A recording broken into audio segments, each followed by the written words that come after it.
Bonjour à toutes et à tous les amis, j'espère que vous allez tous bien, on se retrouve aujourd'hui avec une nouvelle vidéo. Donc la vidéo va se décomposer en deux parties. Première partie, je vais vous parler, là je viens tout juste de terminer le fight entre Max Holloway et Charles Oliveira. Donc je vais faire un... Voilà, je vais revenir dessus brièvement. Et je vais vous parler de la carte de l'UFC, la carte officielle de l'UFC de la Maison Blanche. Vous allez voir que j'en ai des choses à dire, parce qu'ils se foutent de nous. Ils se foutent de nous. Ça fait 6 mois, ils nous parlent de cette carte, de cet événement, comme si c'était... Ils disaient on a l'argent et tout, non, non, ça va être l'événement de l'histoire de l'UFC et tout. Pour au final, vous nous faites une carte comme ça? Bande d'idiots, va. Ils sont sérieux là? Vous allez voir les amis, je suis remonté. Je suis remonté, j'ai même pas besoin de faire exprès d'être remonté. C'est n'importe quoi en fait. On commence tout de suite les amis. Avec Caio Borralho. Il a gagné son fight contre Derrider et call out et Dricus du Plessis. Ouais, pourquoi pas, ouais. Ouais. Inintéressant pour moi, franchement.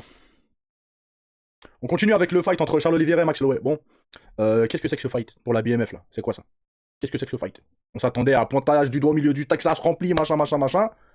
C'était tout claqué là, ce qu'ils nous ont fait. Ils se sont fait siffler les gars pendant le fight. Après bon, tactiquement, les amis, Charles Oliveira, il a fait ce qu'il fallait faire. Il a fait un très très beau combat. Même si c'était... Voilà, je suppose qu'il y en a beaucoup d'entre vous qui ont détesté le fight. Voilà, vu comment il s'est déroulé, etc. Voilà, je commence à vous connaître, les gars, on commence à se connaître. Je sais que la plupart des gens, voilà, vous aimez pas trop. Et même moi, il y a eu des phases où j'en avais marre. Voilà, ça m'a gavé à un moment donné. Et les gars, on faisait un combat de BMF, là, normalement, ça reste debout, ça s'envoie. Non, c'est pas rigolo, là, ce qu'ils ont fait. Parce que Charles Oliveira, il a fait... Non, frère, non. Il a essayé de noyer le poisson, il mettait des vidéos de lui à l'entraînement où il pointait du sol, il faisait la bagarre et tout. Espèce de mytho. Ils ont pas honte, les gars, franchement. Ils ont pas honte. C'est quoi ça? En fait, on peut plus faire confiance à personne. Même les athlètes de haut niveau comme ça, non. Eh non, les gars, régalez-nous. La BMF, elle a aucune valeur, cette ceinture toute claquée. Elle a eu aucune valeur. Si elle a de la valeur, c'est pour nous faire kiffer, nous. Nous, téléspectateurs. Tu rentres avec la ceinture BMF chez toi et en faisant un fight comme ça. Non, les gars, franchement. Vous pouvez me dire, ouais, je suis dur et tout. Bah, venez me dire, les gars, que ça, c'était un fight pour la ceinture BMF. Vous êtes contents du fight? Bon, les amis, on va commencer avec la carte de l'UFC de la Maison Blanche. Vous allez voir qu'elle est éclatée, ils se foutent de nous. Ils se foutent de nous totalement. Voilà. Donc il va y avoir Ruffy contre Chandler. Bah la blague de l'année celle-là. La blague de l'année. Je ne comprends pas, je ne sais pas où je suis, je comprends pas. Pourquoi ils ont pas mis Chandler, Conor McGregor? Bande d'idiots. Pourquoi vous avez pas mis Chandler, Conor McGregor à la rigueur? Je comprends pas. C'est quoi ce fight tout claqué? L'autre en retraité, il est sur une série de 12 défaites ou je sais pas combien de défaites contre Ruffy. Non, ça a pas de sens. Ça a pas de sens, même stylistiquement, etc. Ça a pas de sens. Un striker contre un...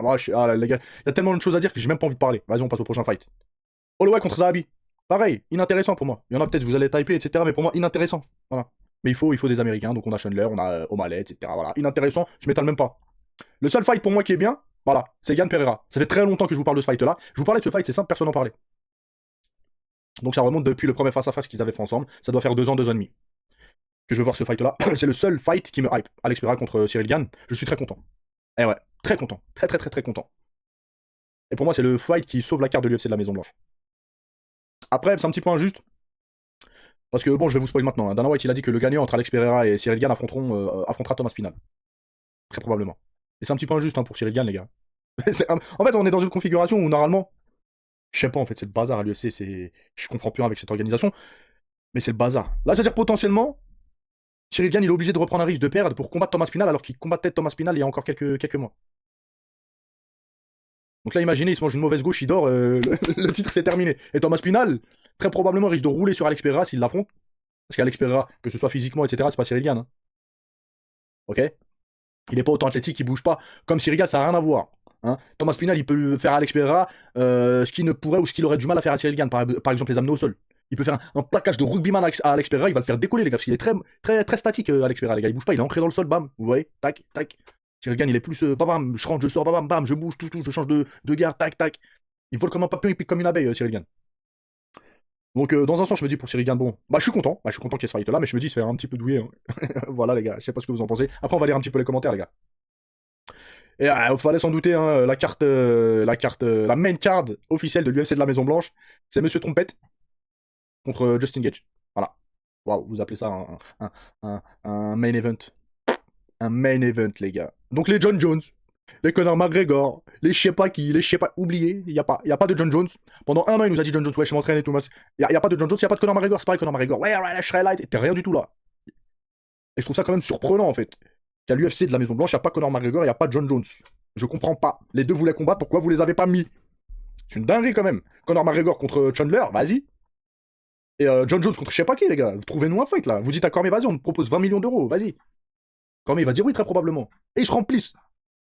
La carte, elle est claquée au sol. Elle est claquée, elle est claquée, elle est claquée. Donc attendez, on va voir un petit peu les commentaires. Non, bon, ça, on s'en fout, ça, c'était quasiment sûr. Alex Pereira, Cyril Gann, on va voir ce que les gens pensent. J'ai absolument pas regardé, là, je découvre en même temps que vous. John Jones a tellement planté, encore une fois, MDR, dommage, c'est pour l'intérim. Non, John Jones, je pense qu'il a planté personne, les gars.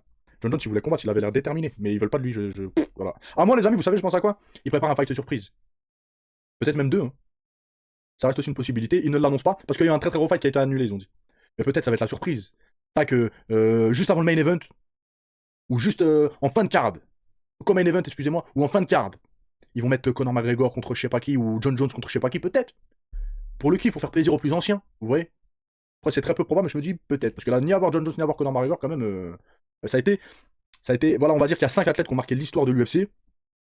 Il y a eu Ronda Rousey, Conor McGregor, John Jones, Khabib Nurmagomedov, qu'on le veuille ou pas. Il a marqué l'UFC, même s'il n'est pas resté le plus longtemps, il est resté 7 ou 8 ans, je crois. Il avait tellement de notoriété jusqu'à maintenant, les amis. Les deux athlètes UFC les plus connus et les plus suivis au monde, c'est qui? Conor McGregor, Khabib Nurmagomedov. Et le cinquième, je dirais, c'est qui? Il n'y a même pas de cinquième, je crois. J'en donne 4. Si vous avez un cinquième, dites-le moi. Mais pour moi, il y en a aucun. Vas-y, les gars, je sais même pas quoi vous dire. Donc on va lire les commentaires.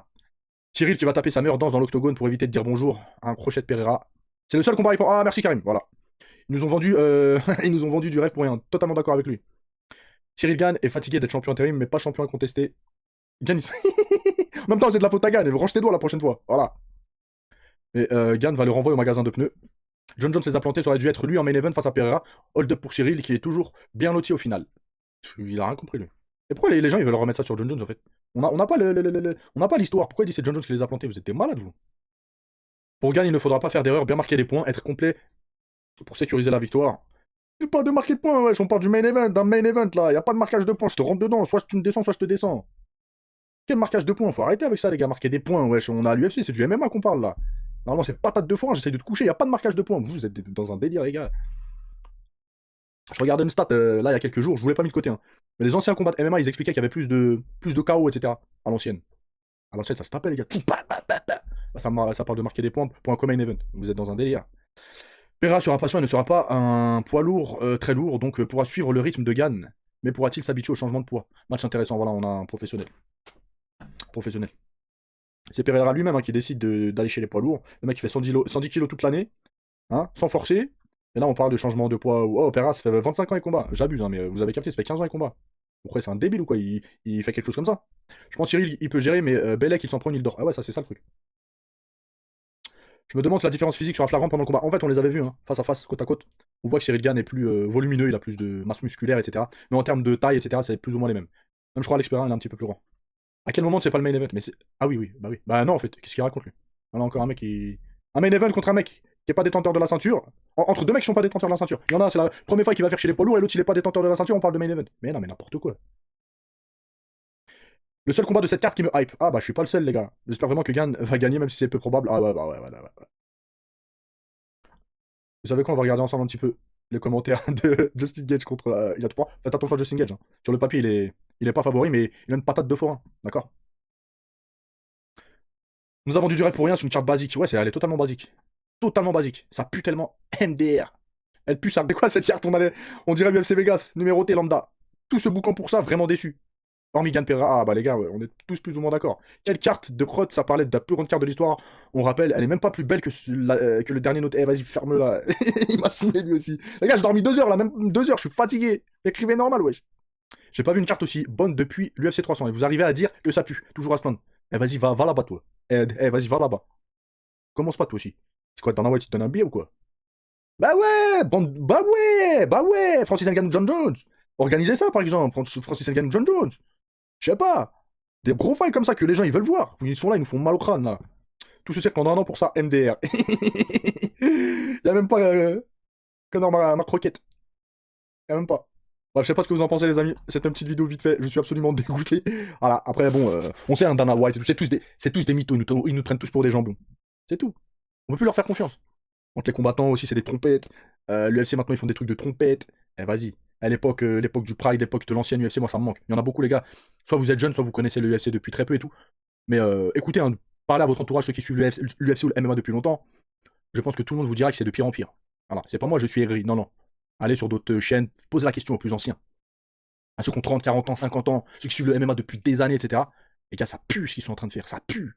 Enfin bref, je sais pas ce que vous en pensez, je vous laisse, je vous dis à la prochaine vidéo. Ciao, ciao.